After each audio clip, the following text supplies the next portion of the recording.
Hey everyone, it's Patricia. Welcome back to the Bad Chinese Teacher podcast. This week's episode is a super exciting one as we're talking about something that doesn't seem to have much immediately to do with language learning, but is something that really captured my heart as a student and makes up so much of my life as a teacher today. Model Congress was one of, if not the largest on-campus clubs at my high school when I was a student. It's a political debate club, not unlike Model United Nations or Mock Trial, but what was interesting about Model Congress at my high school was how many people were involved. Over 2,000 students have passed through the program since it started in 1994, which is an extraordinary amount given the smallish size of our school, as well as the idea that interest in politics and debate, especially in high school, tends to be pretty niche. Given that, what made Model Congress so extraordinary at our high school was how it turned political engagement and civic awareness from a niche interest to a mainstream part of school culture, which, as far as preserving, the democracy of a nation is concerned, is important. But as an educator now, what blows my mind thinking back on my high school Model Congress experiences was how student-led it was, and how the whole thing really ran on this self-built, self-propagated system of peer mentorship and leadership, of students encouraging each other and pushing each other towards greater excellence. 3 years ago, I started a Model Congress club at my current school, whose student population is really quite tiny compared to my former high school. Before we attended our first conference at Yale in 2017, I had my doubts that Model Congress would really succeed at my school and have the same kind of ubiquity and accessibility that my high school program had. I was proven wrong. In the past 3 years, our program has grown from just 13 kids at that first conference to 45 kids today. Almost a quarter of the entire high school is involved. Over this Thanksgiving break, I had a chance to sit down with a bunch of friends from high school to talk about our Model Congress memories and the impact it's made in our lives in the 10 years since we graduated. There are a couple of familiar voices on this episode. Gio Esposito from episode 2 and Rachel Casella from episode 6 both joined in, as well as a few new ones, Kylie Brogel, Katrina Perito, and Nicole Hobbs. You can check out their bios on the show notes for this episode at badchinesesteacher.com. They are truly doing extraordinary things, and I am so privileged to be able to share this space with them. And of course, special thanks goes out to Jim Patella, who founded Model Congress at Brantford High School and served as our faculty advisor, and Gus Peterson as well, who was, for many of us, our 8th grade history teacher and our very first introduction to civic awareness, meaningful political engagement, and the Model Congress experience. This is a special 2-part episode. There was just way too much to cover in just one. The second hour of our conversation will be posted in 2 weeks, but for now, here's part 1 of this very special Model Congress reunion episode. With no further ado, enjoy.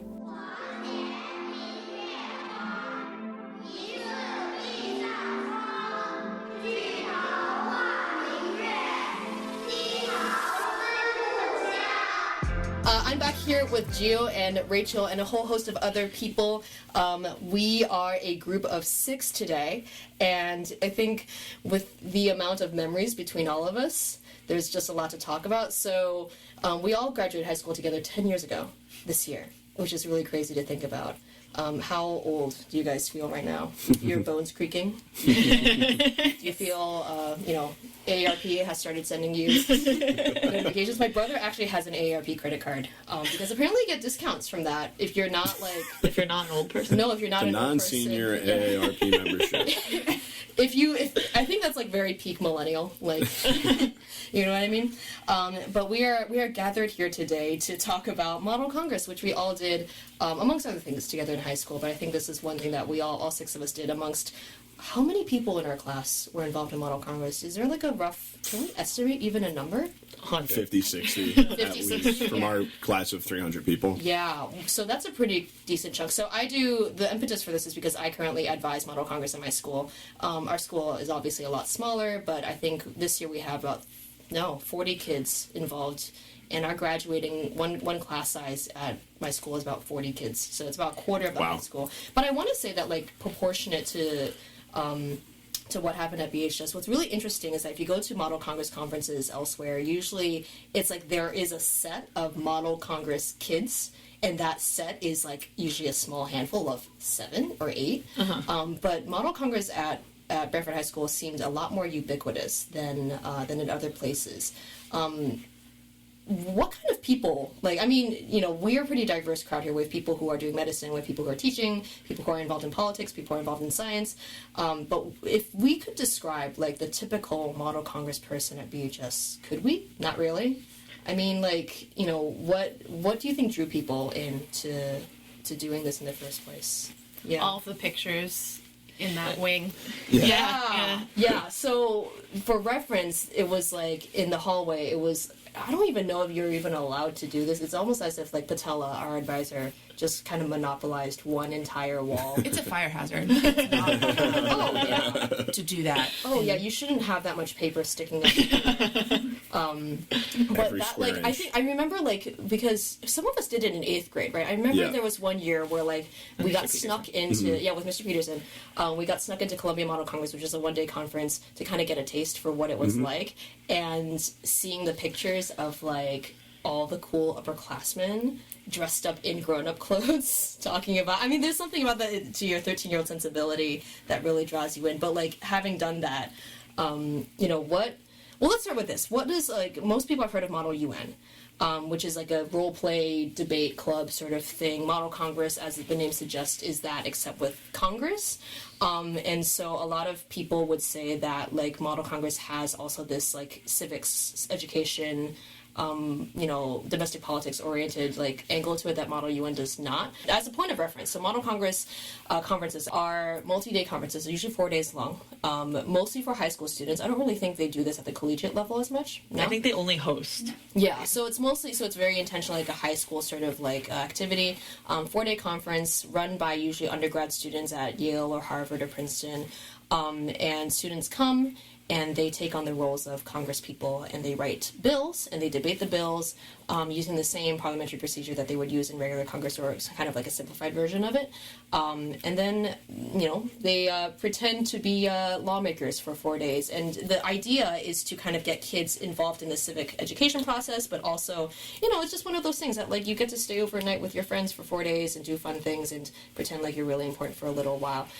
Did any of you guys do debate in college after the fact? Yeah. You did it, didn't you? Yeah, I did 2 years of mock trial, which was definitely run in an odd way at Providence, just because you'd basically, for collegiate mock trial, you'd have 1 year would be the same case for everybody. So we would go to one conference in March, and there would be colleges that have done the same case about 12 times, and they would just bury us because they had heard everything. So we didn't really take it very seriously.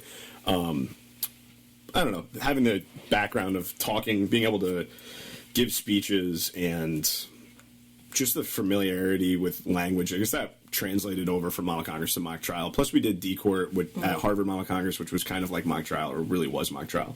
I think amongst all of us, there's only Nicole who now currently works in politics. The rest of us are, you know, not working in law or anything like that. But Nicole, can you tell a little bit about, like, what you do now? I think for me, there's a very direct line between my experiences in Model Congress in high school to what I did in college as well to what I do now. I went from doing Model Congress in high school to my kind of main extracurricular activity in college was with the Yale College Democrats, where I held a variety of different leadership positions with them and did a lot of work, particularly on the campaign side.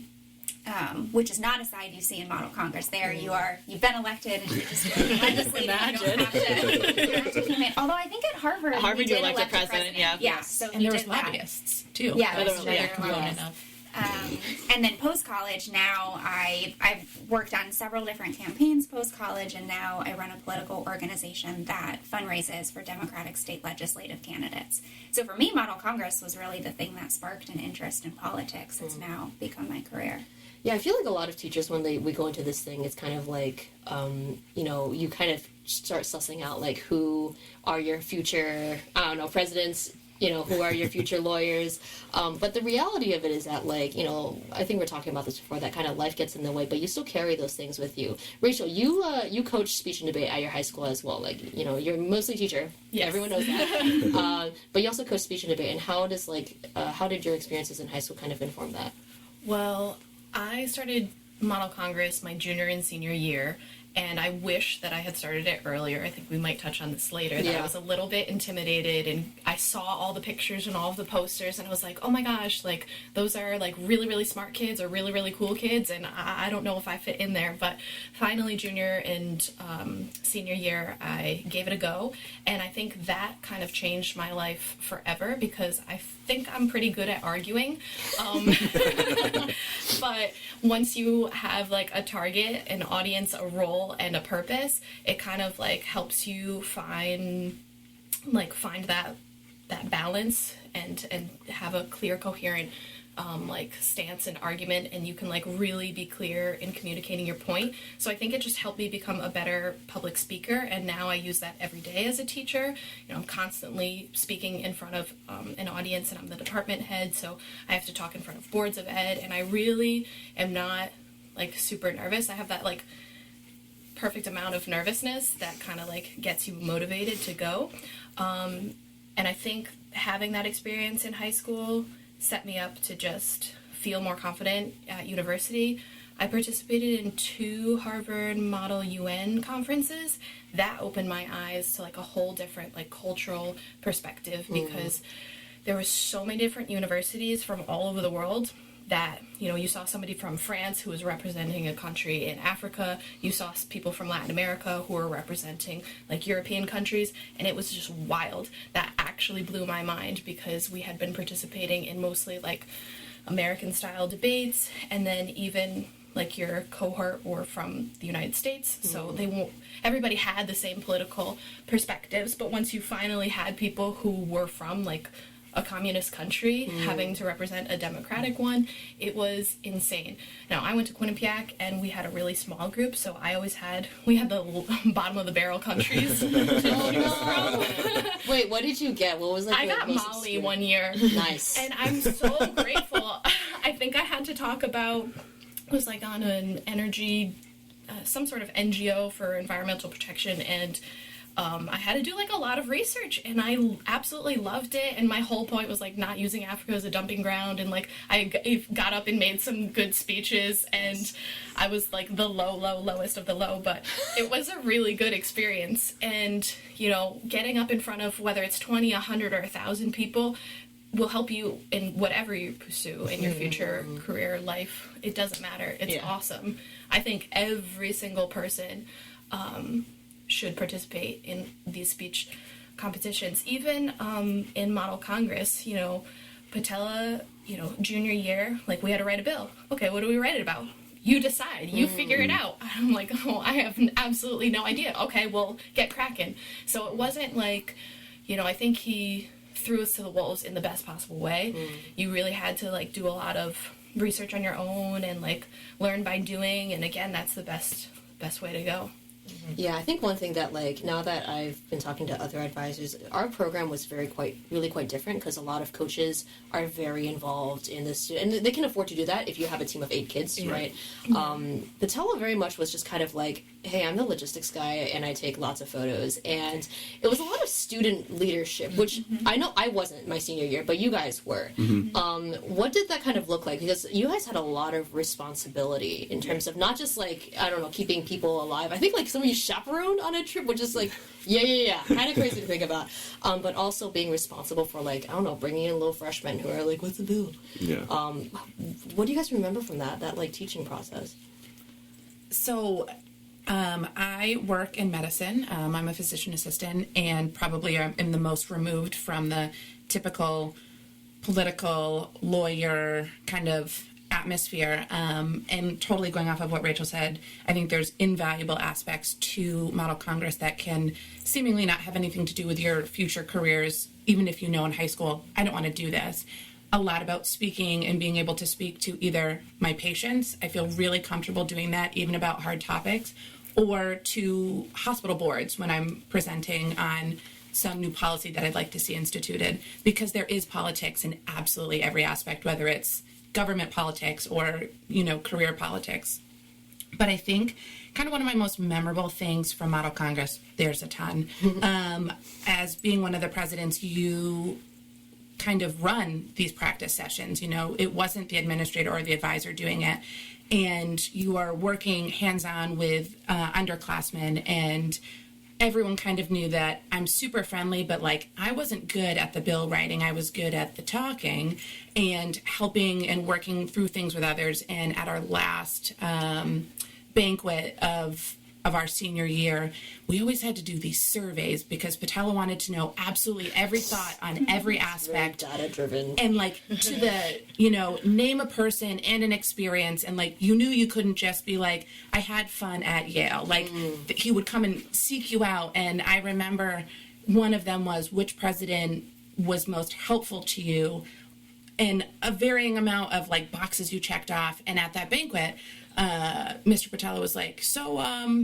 you could check off a lot of people, but I have to say every single one had at least your name on it in some way. Wow.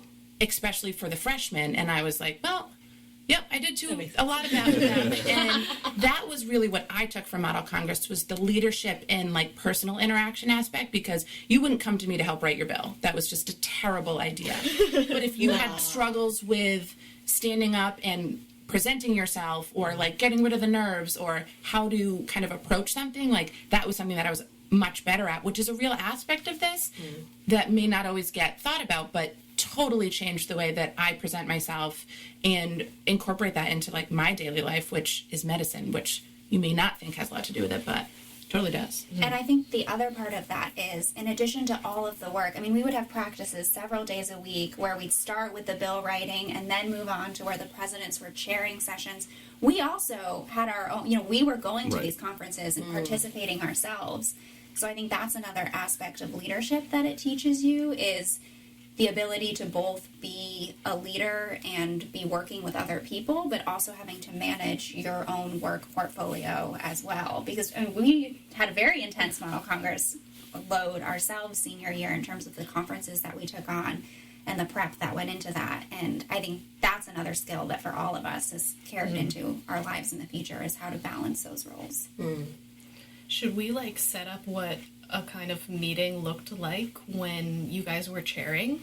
Yeah, because I love hearing about this, because I wasn't super involved in Model Congress my senior. I think the only two conferences I went on, one was like I was the only senior, and the other was Harvard, which was D-Court. D-Court, yeah. But yeah, no, what did prep look like for, like, from your guys? Did you guys meet as like a board, or what did that look like? Well, meetings as a board, quote unquote, would be more like standing in his office before or after, standing in his classroom before or after the meetings. Generally, like, the conferences would have about 2 months of prep. The first month would be like researching and writing your bill, and then the second month would be actually practicing what it would be like to be in a committee session with probably 4 rooms of 20 like people at a time. 2 to 3 presidents per room. Like 2 presidents in a room to chair. So you'd have probably 80 kids attending on any Tuesday or Thursday night or whatever it was, and the seniors would be running the meetings. So and every once in a while, I think too, we'd give a speech, if it was things that people weren't really ready on, or it was a group of younger students, we'd kind of go up to give a speech and show people how to do it. We kind of would have like our unofficial, how did everybody do tonight? How did this kid do? And, I don't want to take away from what Patella did, because he did do a ton behind the scenes, with all the fundraising and the administrative and the logistics stuff. I think he picked a good group of people every year. He knew who he could trust to show people the ropes, so he didn't have to be so hands-on about it. And he empowered us. And empowered us to do it, absolutely. But he did take a really specific look at a lot of kids, especially the kids who he knew were people that he maybe, quote-unquote, may have been grooming for, or at least putting on the track for leadership positions in the future. But he would say, oh, how did this kid do? How did that kid do? And it was not like he was just checked out. He was definitely, and maybe we only saw that because we were in the inner circle.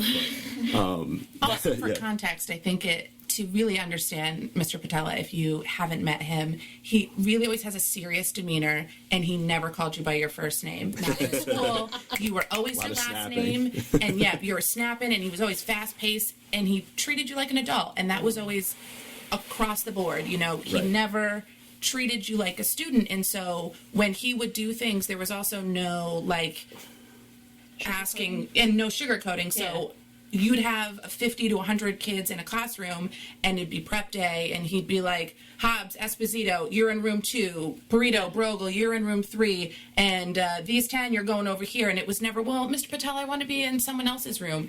You were an adult, you got what you got, you went, and you did the work, and you knew that at the end of that, someone was going to go and relay how things went, and it really, I think, made you kind of grow up, because there was expectations, and because he treated you consistently like an adult, you started to act like one, and that was something I saw in hindsight. I'm not necessarily sure I saw it in the moment, but you also had to kind of command respect because a lot of the times you're in charge of a room of let's say 20 kids who you're maybe max 3 years older then, and you're telling them to be quiet, we have to focus, blah blah blah. You had to know parliamentary procedure really well because you're trying to get them to understand how it's going to be like in committee, and obviously it's like a bunch of high school kids. At the end of the day, like, it can very quickly dissolve into people just being like blah blah blah, blah talking about blah blah blah, and having to get everybody focused and be like, no, listen to me, like, we're starting, we have a time constraint, we have to be out of here at a certain time. So like, you kind of had to be like command respect without being mean, or sometimes being mean if it was necessary. Like, I was mean sometimes, but yeah, I mean, I think that we were like, when we had Model Congress practice sessions, like, we were running the practice sessions, and then at the end we would go and we'd be like, okay, yeah, I had so and so in my room, like, they gave a really great speech, or like, this person was kind of in the corner like talking with their friend the whole time, like, you know, I think we need to like talk to them or whatever. So yeah, we had a lot of responsibility for the sessions. And to Katrina's point, because we were running the sessions and had to know parliamentary procedure really well, a lot of the time I'd get into the committee and know more than the college hungover college kid who was there doing. And I sometimes you'd get frustrated and you'd have to kind of stow that away because you didn't want to. You're not going to like anger the chair by being like, well, actually, it wasn't a point of parliamentary procedure, it was a point of parliamentary inquiry. Come on, man. Well, as a former like assistant coach, the whole model is absolute gold because you did have that time to prepare, and then you had that time to be put on the spot, and there's nothing better than learning by doing. And on the opposite side, so it was my peers who were my exact same age running it, and you guys really killed it with the parliamentary procedure. It was so official. There was no downtime. There was no wasted time. That's where I wanted to like our club to get. We didn't have as many people, but it was perfect. And if we're being honest, especially this is a group of friends that we did a lot of other things, like Patty said before, it makes you, parliamentary procedure is a little bit empowering, especially if you know it, and you would find yourself using words like decorum in your friendly nature when you're having like lunch and everything would get out of hand. I'm calling decorum, or we're going to lay this on the table now and resume tomorrow at lunch. And like, those are really fond memories about how we interacted with each other, which, you know, we laugh at now, and yet I could still probably throw one of those in there and it would bring you right back to that time with your friends, feeling really important and really grown up. I think that's one thing that a lot of people will say about high school debate. I mean, from like a grown up, like a stinky old grown up, like, you know, all these young whippersnappers, it's really cool to see kids like do adult like things. But I think, you know, both Rachel and I could probably relate to this, but being kind of in the middle. On the one hand, we're constantly impressed by what young people do and the way that they handle themselves. But on the other hand, we're not that far detached from that age either. And I don't know, when I started Model Congress at my school, I think the one thing that was always in the back of my mind was, at its core, Model Congress is great, but it's also political satire. Because what it really is, it's a bunch of like teenagers who are like pretending to be, you know, politicians. In business casual, like dressed up like grown-ups, trying to solve the world. Like, what would happen if we let a whole bunch of kids into a room and told them to, you know, achieve world peace? And so, but I think like, what you're saying about how it does cause you to, you know, as a teenager, 16, 17 years old, to be a little more adult-like, you know, to kind of take that on. I see that in my own kids as well, and I did not expect that. And did you see that in your kids as well? I think that if we put kids in a room and told them to solve world peace, they will rise to the occasion. Wherever you set that bar is honestly, I have been proven time and time again, the higher you set the bar, the more times the expectation is met by students. And we did a lot of mock trial, and that was something we didn't do at Brantford, besides our D-Court team.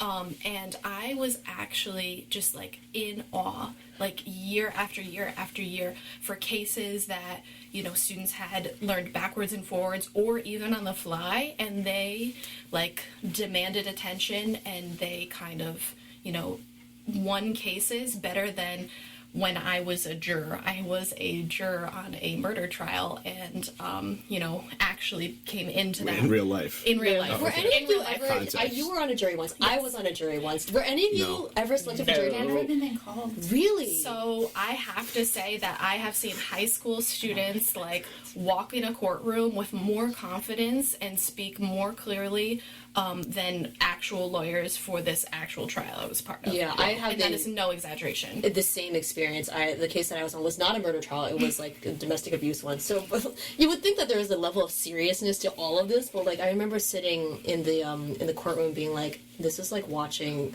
D-Court, like a really like a bad D-Court thing. And to be fair, right, you know, if you're a high school student, like, and mock trial is your thing, like, you prepare your whole life for this sort of thing, you know? Whereas for a career lawyer, like, it's this like is a day-to-day. Exactly, right? It's just Tuesday. Yeah, right. And so if you do a bad job, well, whatever, you know. Next time. I think the case that I was on got Slugger. thrown out because it was so bad. Wow. So, Wow. It was so As bad. much as we can call it political satire, you know, we're grooming the youth in a way to be who they're going to be and to like achieve the goals that they want to and like hone the skills that they're going to need on a daily basis. So I think it's more real than most other high school activities. Well, and also, like, I mean, maybe this is just a case for me, but I feel like when you're in high school, like, you're starting to have political opinions, but they're mostly formed by the fact that, like, your parents are Democrats, or your parents are, like, something else, and you're like, I want to I want to be something else. Yeah. So, like, being a model Congress where you have an idea, like, I think I remember I did a bill about funding foreign language education, which is something that was important to me, and made me kind of, like, that was an opinion I had. It's not really like that political, but I had to, writing a bill about it forced me to consider, okay, but that means this, this, and this, and like actually think through the consequences of my ideas, and made me, like, in terms of politics, made me like question, okay, I feel this way maybe because my parents are like that, or maybe that's because of like where I grew up, but how does that get implemented in reality, right? Like, I have this political opinion, what does that actually mean? And you're kind of like forced to confront that when you're in conferences too.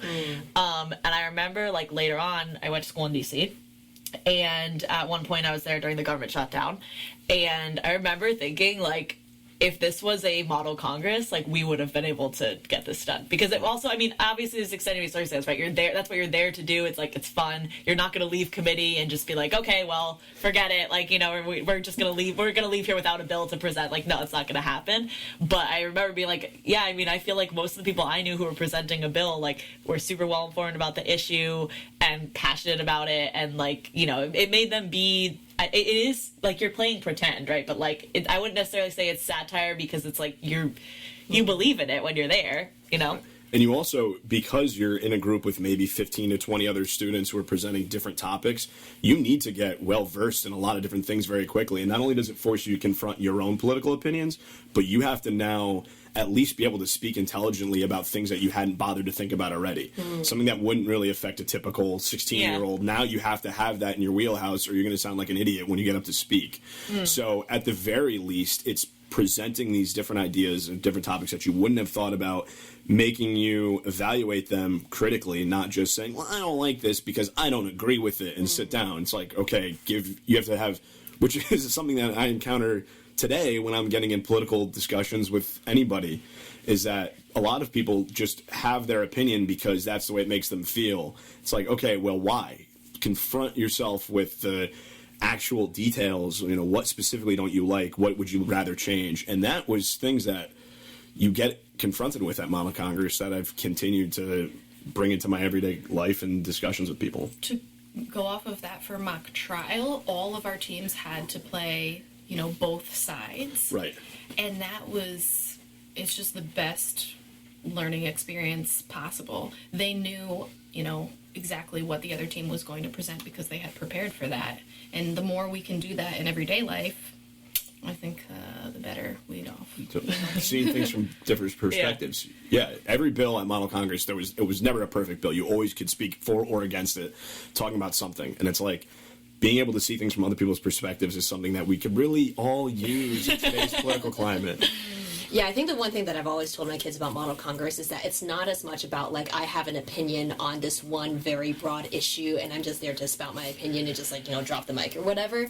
But it really, like, the idea that two people on opposing ends of the political spectrum could agree on a way to do something, it's really more about, like, how are you going to do things rather than what is your overarching opinion. Because really the former really leads to just a lot of, like, unproductive discussion, right? Where in the fact of the matter, we could all have these opinions on how we should feel about a certain thing and then just sit with that. But it's another matter to talk about how to get things done. Which, if you have students who have that perspective on the complicated issues in the world, on the one hand, it does make, it feel a little less approachable just because you realize how difficult it is to really, to approach a problem. But on the other hand, it really doesn't, create better informed citizens. I've always said that if there's ever an overarching reason why I feel I'm it's duty bound to do a good job teaching is because it's at least in the US is that almost all my kids are going to be able to vote one day, which is terrifying to think about. But if that is, I care whether or not they learn Chinese, but I also care much more about how they vote and how engaged they are and how informed they are. And so that said, though, I mean, a lot of people will say that the education of, civics education is a classroom thing, right? And yet, I don't know. I don't remember a lot of. I mean, we all took AP US together. And we took we the were people. Required in at the time. I think this is changing. It's gone. But you had to take. You were mandated to take a class about the U.S. Constitution, which, given that we had already had U.S. history. The only time we didn't do U.S. history was freshman year of high school. And then sophomore year, we had half the year where you had We the People, which was a state-mandated, standardized class about the Constitution. And then you had an elective also about the U.S. And my class, I literally copied out the Constitution by hand. Yes, we did that too. Wow, that's what a waste of time. What a waste of time. So I can confirm that I learned way more in Model Congress than I did. And then we did AP US History after that, which, I know the format of the curriculum has changed, but I think that in terms of civics education, I didn't learn anything in that We the People class that I also didn't already know from Model Congress. I was already doing Model Congress at that point. So I was like, yeah, I know how Congress works because I do it on Tuesday nights. So Yeah, I was definitely one of those kids who really did not put a lot of time into history, civics, because it didn't spark interest, which I don't know if it's something to be said about the way it's taught or the material, because clearly the material was important to me because I loved Model Congress. But you're talking about things of classes that I was in with you, and it just came to me. I was like, oh yeah, I did that. That is how much of an impact it has made on my life. And clearly Model Congress, as we can continue to talk about, innumerable stories and, empowering stories and really powerful stories about how we go about our lives as adults is kind of so much more telling than a state-mandated course or curriculum on the Constitution, which, again, I can say I know very little about, and I generally like to consider myself a mildly, involved citizen of, even in my apolitical sphere of North Country, New York.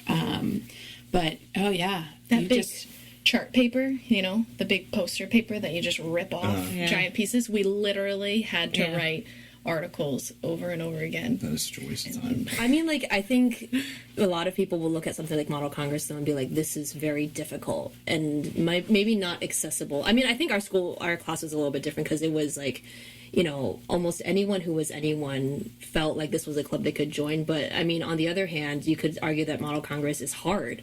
And then if everyone has to be civically educated to some point, it's, you have to kind of cater to that lowest common denominator, right? But at the same time, we're all saying that what we learned from Model Congress was much more rich than what we did in the classroom. How do you guys balance, the difficulty of Model Congress? Because, if in my dream scenario, every kid should be doing a debate club, right? If we're saying that this is what actually teaches you civics and political awareness, but at the same time it's intimidating, right? Because the crux of Model Congress is being willing to stand up in front of people and talk, and in a civics class you could get away with just existing in class and copying down the Constitution and getting an A, which from again, if you're a teacher and you're I have to teach kids civics and I have kids who are really engaged like you guys are, and I have kids who also clearly don't want to be here. Well, what's the lowest common denominator? Have them copy the Constitution. How do you balance that? One of our history teachers actually does a full debate at the end of the year. And I think that's amazing. And she's worked with our speech and debate head coach for numerous years to kind of follow the same format that we do. So I think that's incredible. Also wanted to shout out DOK Level 4. Obviously, that's the depth of knowledge goal for everybody. And this is definitely, copying Constitution. That'd be a level 1. And we want to hit that 4. So I think to answer the question is, as real of a challenge in real life we could make anything in the classroom, the better.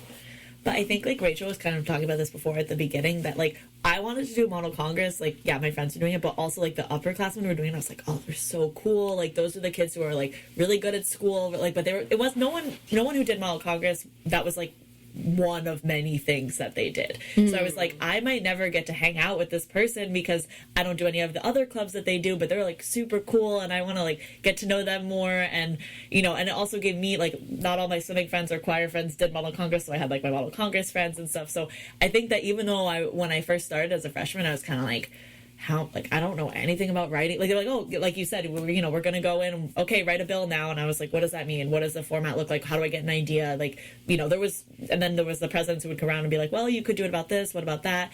And so it was hard, but like, I didn't feel like it was a huge barrier because there were a lot of people who did it who I would say wouldn't have considered themselves like, the top, I don't know, didn't take all AP classes or anything like that, but still did Model Congress and, weren't like left behind or anything, so. Yeah, while we're here, like, why don't we talk a little bit about what drew you guys into Model Congress in the first place? Because it's like, I think maybe you could say the same for other clubs, maybe you couldn't, but like, I don't think everyone who did Model Congress with us were political people. I think a lot of people have that impression that like it's a politics club, and so if you're into politics, then you join Model Congress, but you don't have a 150 plus person large club with, in Brantford, Connecticut, with a whole bunch of like super politically engaged people. So what like brought you? I think for me as well, it was like seeing like older kids being like, wow, they're so cool. Never underestimate the Plus value you get of to that. travel. The allure of travel. Yeah. Hindsight, I can see this now, looking back on it. We went to a relatively small school, and like you touched on, some people got to go in 8th grade because there was a middle school teacher who was moderately involved, but it was primarily people who were on his team, which is only a third of like the 8th grade community. And I wasn't on that team. So I saw my friends have this opportunity, and now it kind of seems a little bit intentional, which was creating hype in a way. And they did a really good job at it of like subversively creating hype in your friends who were on that and got to go to this one day thing. And you're like, oh, whoa. I need to be a part of this too. What can I do to get myself involved? And then you get to the high school level and you're kind of this like yourself 2.0 in high school. And it was that tough jump where you just had to go for it because you were scared as anything. You saw these really cool kids and maybe older siblings, and you just wanted to be that. And they created an environment it was definitely crafted. This did not just happen spontaneously, that these group of teachers kind of figured out an kind of network of ways to show you how awesome this was and then create it to be sustainable. And so it was totally buy-in. Like, you saw these kids and they'd bring them around to you too. Like, Mr. Patella would put you in a sphere of a senior who you would otherwise never see, and you'd be like, oh my gosh, I am a chosen one. This is something that I can be a part of, and like in a mentorship kind of way that really made it just accessible enough, but still feel like you're special. That was kind of the ebb and flow of wanting to feel cool, but also invited enough that you didn't have too much of a barrier to go for something that you might otherwise be totally overwhelmed with. I think the other thing was there wasn't anything else like it at BHS. If you wanted to do some type of academic-esque club, Model Congress was the thing to do. Even if you wanted to travel, and I guess if you could sing, you could travel, but I couldn't sing. So I didn't get to travel with that. But this was the thing to do. And I think obviously we've all had a great experience. It wasn't like we did it because it was like, oh, this is the only option. Yeah. But this was kind of the thing. And I think also looking back, especially from the college application process, I mean, I wrote my college essay about Model Congress, and that was definitely the thing that I highlighted the most. And it stood out because there really wasn't anything like it to talk about or that would give you that same skill set that we've all been talking about in the same way. It was also a lot of fun. I mean, we were all people who like to argue by nature. It was good to have an outlet.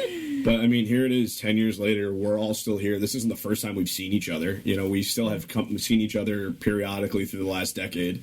And we did make lasting friendships that were still here to come at 9 a.m. the day after Thanksgiving to record a podcast. You know, the social aspect, the outlet for a targeted debate structure. It was challenging, and you felt good when you made a nice speech. You know, you'd finish that after. I mean, I basically gave the first conference I went to. I was hooked. I remember I was a freshman at Harvard, and I gave a speech in the full committee in front of like 300 kids. I was 14. I was like, I sat down and I just got like the adrenaline shakes, and I was like, oh my God, this is amazing. But also, I would say, like, I mean, obviously there's like sports teams that are, you know, well known in the town, but besides the choir program, like choir/theater, I would say performing arts in a general sense, like Model Congress is probably the most well known program in the high school. Like, if you it's got to be the biggest club. Yeah, if you come out and you're like, oh yeah, you know, I do Model Congress, like, you know, people will know what you're talking about in town. So it's like, not that that's the only reason to do it, but like, it is kind of a thing, you know? Yeah. Yeah. I can kind of tell you why I didn't do it, though, which would be, sorry, Mr. Patella, I was not a huge fan of the typical construct of Model Congress, like we've been talking about it, bills, committees. That was not my jam. And yet I still wanted to do it. Like, the allure, like, it was not because I felt so passionate about writing bills and being like a politician. It was all the others. And like, that's important too, because I definitely didn't do it because I liked writing bills and doing the other kind of traditional components to it. There was so many other avenues for that. And like, I kind of found my niche and stuck with that. And it wasn't the typical Model Congress, but needless to say, it was such an important experience that we all still share, even if we kind of had our own. By your senior year, you had your thing, whether it was you liked to be in the Judiciary Committee or you liked this type, you liked D-Court or Moot Court, and that was really cool too. And that kind of was your niche aspect, and like, that's how you helped train the younger kids. So the core concept of it wasn't even what brought me in, and yet I'm still here, and it was still so important to me. On the opposite, I saw all the pictures, I saw Patella, I knew who everybody was, but actually all those pictures scared me to my core. And I was intimidated by all the cool upperclassmen in these pictures, and even like the smartest of my peers who were definitely doing it freshman year, you guys. I couldn't bring myself to do it until junior year. I'd been thinking about it, and it wasn't until I had Patella in class for APUS, and he was like, why haven't you been doing this? And I was like, oh, you know, I just like, I wasn't sure, I didn't know all the logistics, and I didn't know if I could afford, like, sometimes you took trips to California, and I was like, I don't know, I think I made a bunch of excuses because I was scared, and I wouldn't admit it back then. But now as a teacher, I tell kids, let's go to Spain, and yes, live with a family, and don't be scared about that. Yeah, right. And pay, you know, 10 times more. So basically, the moral of the story is, if it scares you, you should 100% do it, you know, to a safety. Safe. There's a lot of memes about that. Yeah. I mean, but honestly, it's the best decision, and like the best conversation. I can literally remember the conversation, me just standing there being like, oh, I guess I don't know why I haven't. And then I just did a few conferences. But again, the first speech you make, the first committee you're a part of, totally changes you forever. And that's how I feel about travel and language and all the things that I'm doing now. So just kind of like fit. And I was interested, you know, in the political process.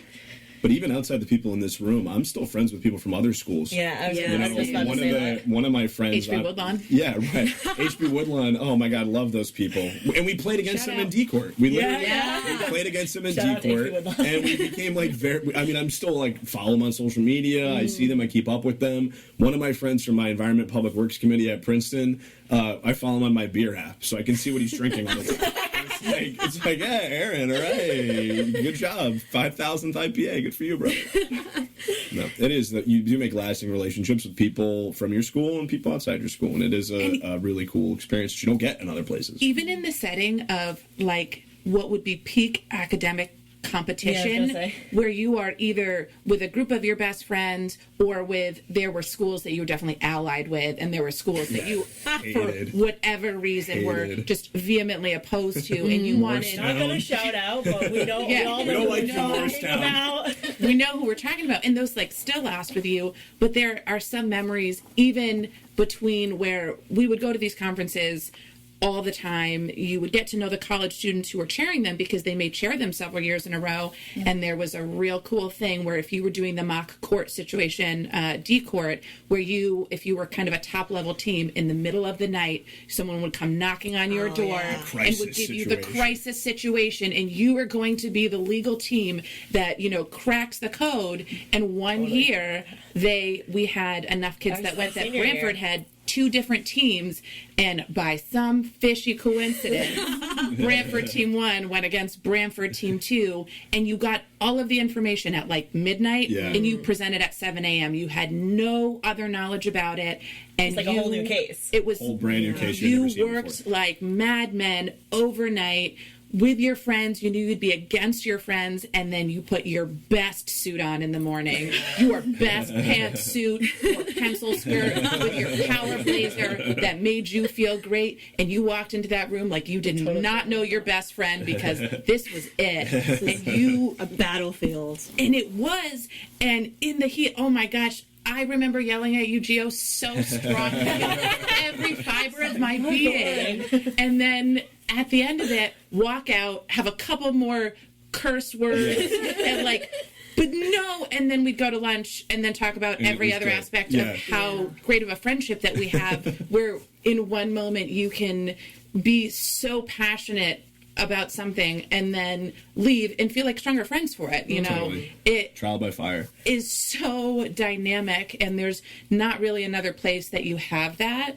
And again, I think that is also kudos to our advisors who created an environment where that supported that and showed you the value of being able to disagree, and then also saying, what did you learn from each other? And also, please still leave here holding hands and being friends and going about your life. So yeah, one thing I just realized I never even thought about, even after 3 years of advising. I think one thing as a student that really draws you back is that you get to see your friends at their very best. It's one thing to be friends with someone and just hang out and have fun or whatever, but to see your friend, someone you care about, really performing at their best. I'm sure this would also transfer over to sports or really any other extracurricular, but it's really cool to see someone who is your peer.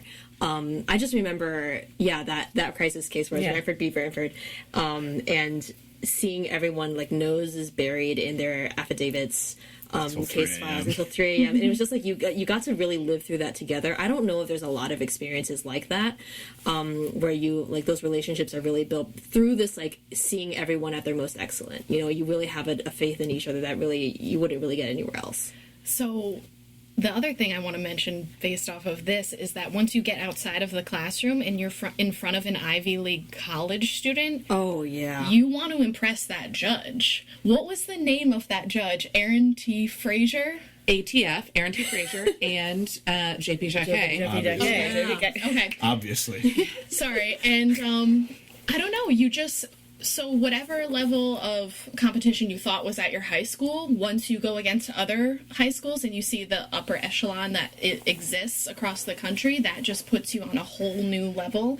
And also the adults in the room and there's a 100% total buy-in that you cannot replicate in a classroom, because you don't really want to impress your teacher as much as you do a complete stranger who is judging you.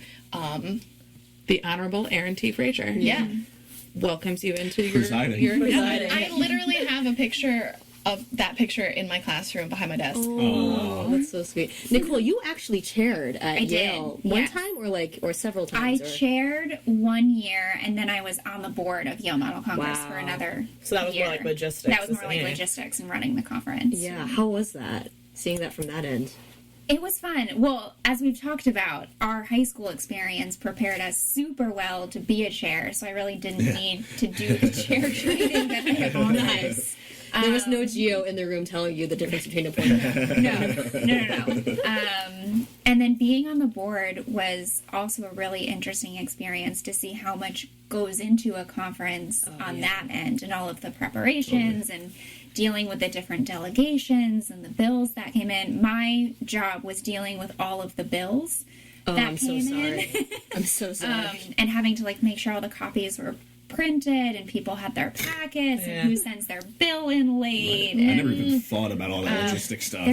that's the other side of it. And also part of that is, you know, it's just college students who are running these conferences. Right. They're not all that much older than we were when we were doing this in high school. And they don't have a really like a professor advisor as much, right? No, it's really just it's like student run. I don't even think at Yale that you needed a professor to advise your student group. I don't think there was any professor who was working with us at all. And you guys were doing this amidst, like, this was right before final season. It was right before final season. Oh my goodness. Yeah, so it was Holy moly. crazy. Yeah, it wasn't a great time. Whoever started that in '94, shame on you. Yeah. It was also right after the election, so like really terrible timing for me in general. But it was super fun, and it was really nice to be able to see students who were enjoying the conference and having fun and getting to know people from other schools. I had no idea you were the person in charge of the bills. I just sent in my kids' bills every year. If kids, if you're listening to this is the reason why you need to format your bills properly. Because Because otherwise it goes to Nicole. She has a really hard time about it. No, Or Nicole's equivalent. Yeah, The no. new Nicole. This was the first year. I'm just complaining at this point, but this was the first year where, like, when my kids sent in the bills every year, the prior 2 years, I've like went in and reformatted them because I couldn't stand the idea of it. And this year, I had my kids do it, and I'm just like so nervous. I think they were also nervous as well, knowing again how much work goes into that, and knowing like, I mean, even the little things, right? If you come in, and my kids knew this even, a couple of years into the program, but like, even if your bill looks bad on paper, that like speaks volumes. There's so little room for like, oh, I can just get away with, I can just wing it, right? And I think that's one thing that when Rachel talked about, there seems to be like these stakes that exist within Model Congress. Because I think the one gripe that both you and I have, Rachel, is it's really hard to get kids to do any work unless you tell them it's graded.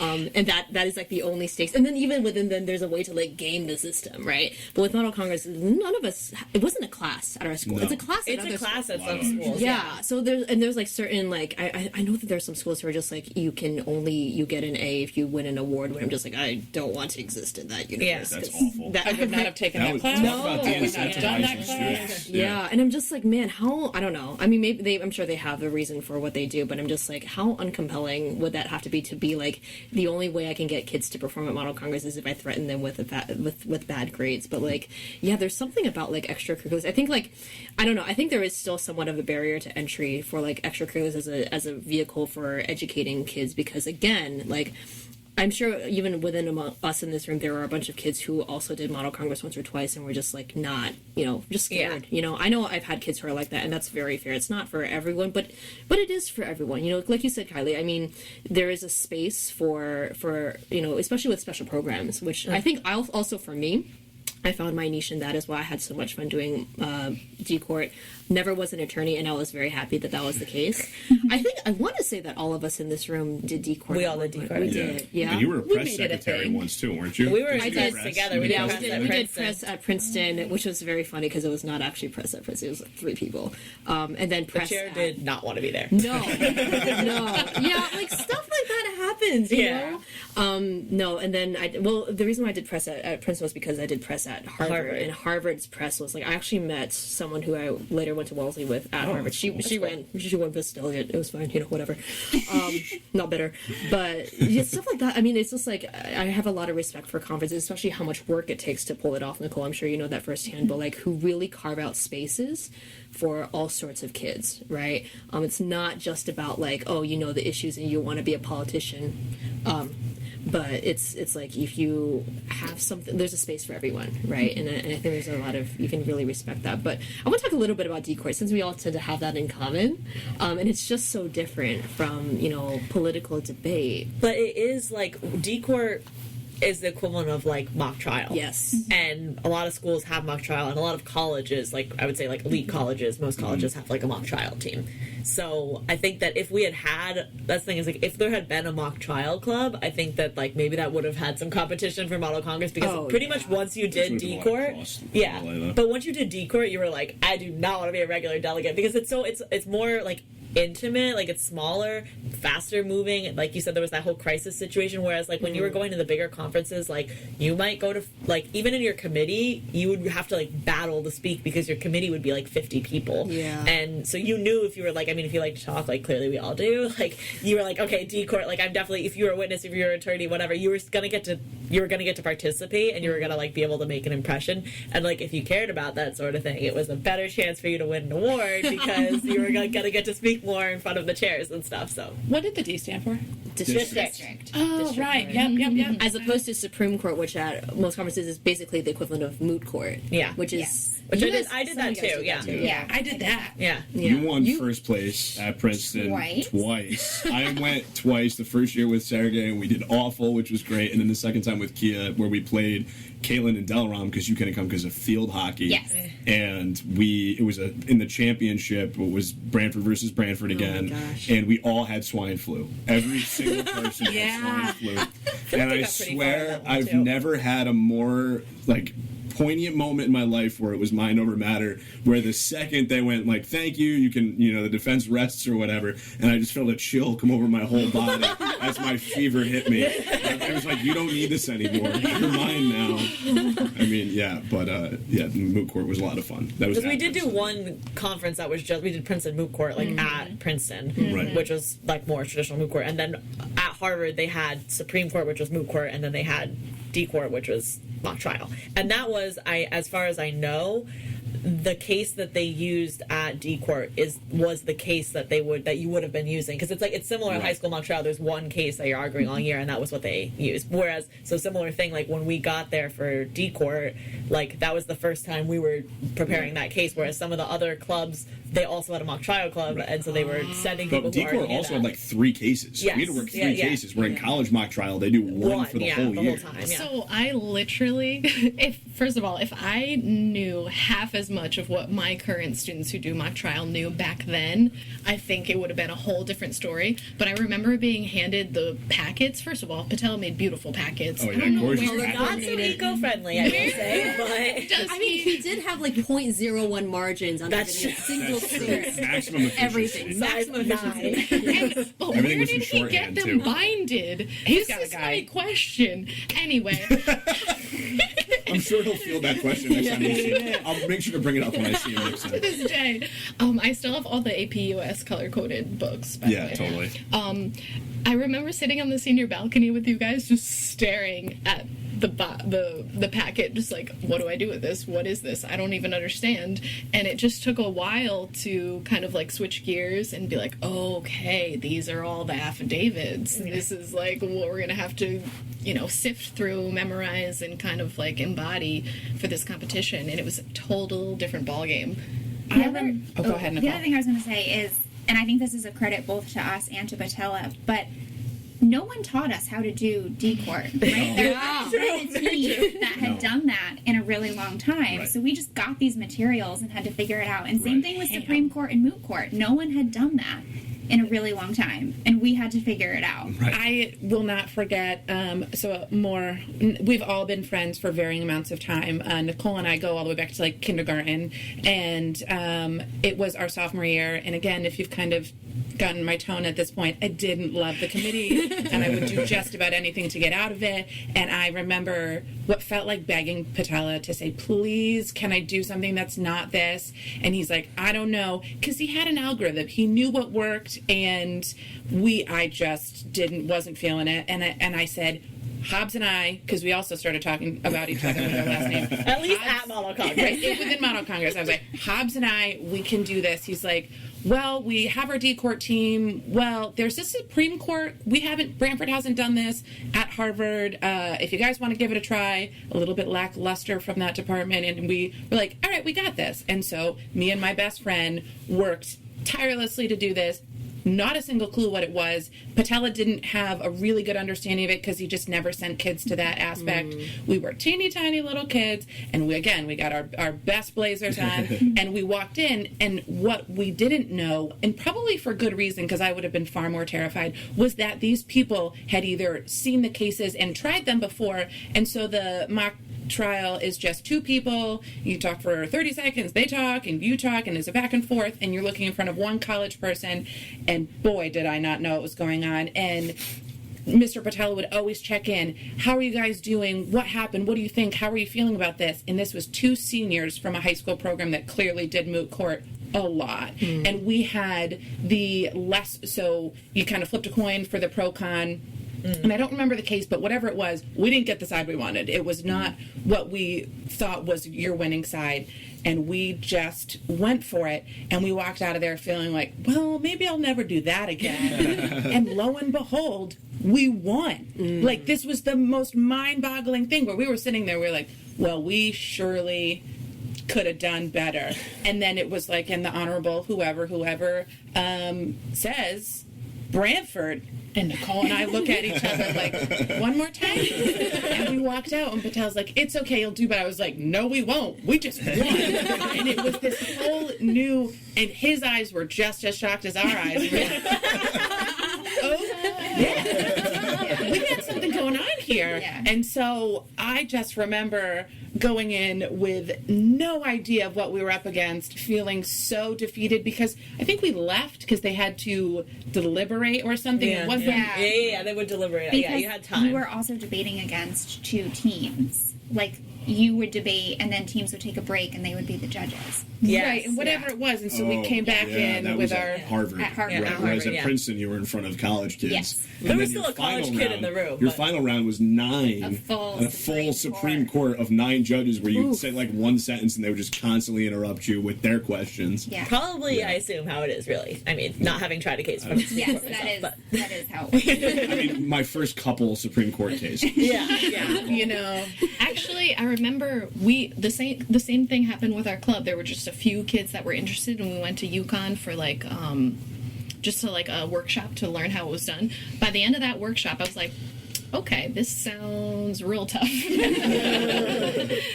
And there weren't a lot of kids in that committee, but I think the year prior, like 2 kids had learned how to do it all on their own. They walked out. They were like, I have no idea. I think they won something. I don't really remember. I wasn't there, but it was intense because you had to come up with so many precedents for trials that had already gone through. And what was yours on? Do you remember what it was? Not a clue. I don't remember. Because now I've done several of them. Yeah. The Supreme Court and the 2 moot courts. yeah. Yeah, I remember couldn't- the one that I got in the finals and won second place. That one was about a woman who had a God pin on her lapel Oh my and got God, fired. yes, And yes. it was like, well, clearly this is a violation of her freedom of religion. I mean, how it was so cut and dry. And the pro team won, which made sense because it was clearly a violation. But that one is also an interesting one because, like, decor is much more, like, kind of makes sense as just a general consumer of culture, right? Like, you watch, like, crime shows on TV and you're like, okay, I have a basic idea of how, like, the justice system works.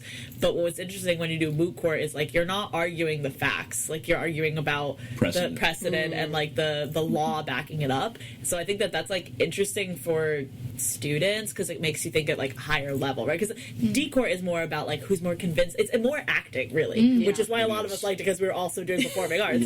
But, like, it's a lot more, like, can you make your witness convincing? Can you ask them the right questions? Whereas in Supreme Court, and they would always talk about this. It would always be like a team that would come in and start to be like talk about the facts of the case, and the judge would be like, we're not arguing that she killed him, like she did. So moving on. So I think that like the higher level aspect of that one was interesting, even though. I mean, part of the reason a lot of people ended up doing moot court was because Harvard was such a popular conference, and mostly seniors did decor. Like, they at least had priority for decor. So, like, if you were a junior and you went, you're like, okay, well, I could do this other thing, which is fun too. But I was just saying, like, from an educational perspective, I think that there's probably more value in the moot court structure in terms of like higher level thinking than in decor. Right, and moot court is something you actually do if you go to law school. And Yeah, like, yeah, it's yeah, part yeah, of yeah. your- Yeah. Yeah. You do decor too, but True. I mean, I wouldn't know. I didn't go to law school.